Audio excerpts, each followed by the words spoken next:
In Italy, a 6 out of 10 means you passed, but nobody has ever thrown a party for getting a 6. A 6 isn't a success, it's just a gasp of air while you're drowning. If you ever study here, you know exactly what the weird middle ground between I'm safe and I could have done better feels like. But more than that, you know that behind those numbers from 1 to 10 lies a psychological world that connects a generation of students. So today we are diving into why the Italian school system is so ruthless and how it completely shapes your mind.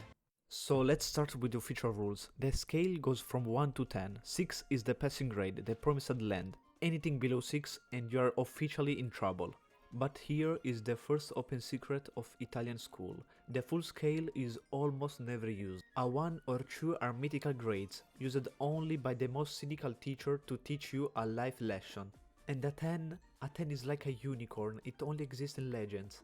So in practice, your actual grading scale shrinks drastically to between 4 and 8. And this is where the teacher's secret weapons come into play, half grades and modifier symbols. Like 5.5, 6 minus minus, 5 plus, 7.5, like what the fuck, man? But the true uniqueness of the Italian system isn't the written test, it's the oral exam at the teacher desk. It's pure theater. Picture this because every Italian student has lived it.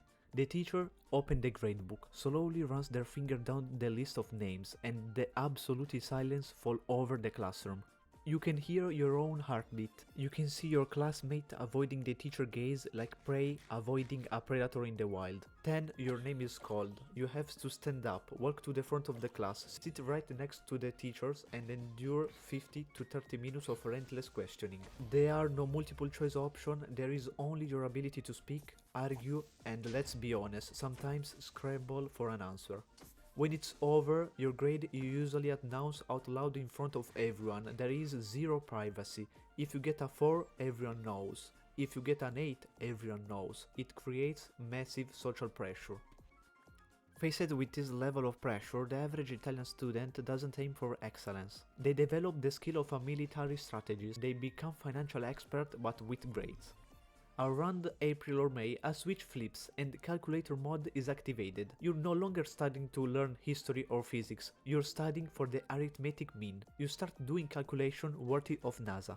For example, I have a 4, a 5.5 and a 7. If I get at least 6.5 to the next test, my average becomes 5.75, which the teachers will legally or out of pity have to round up to a 6. You learn how to manage your energy. If you're failing 5 subjects, you strategically decide which ones to sacrifice temporarily so you can focus on the ones you can actually save. You learn how to negotiate with teacher and you team up with classmates to cover for each other.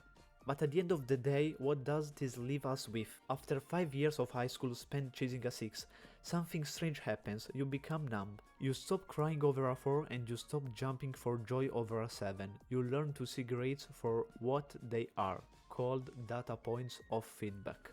And honestly, that gives you an incredible armor. When you enter university or work, criticism doesn't break you easily, because you are used to being judged.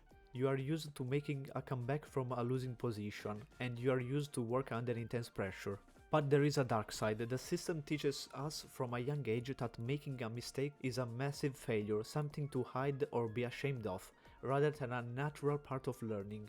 So yeah, the Italian grading system is tough, a bit old-fashioned and definitely stressful, but I think that is also a boot camp for life. If you enjoyed the video, hit the like button, subscribe to the channel, and leave a comment down below what was the most unfair or absurd grade you ever received. And I'll see you to the next one.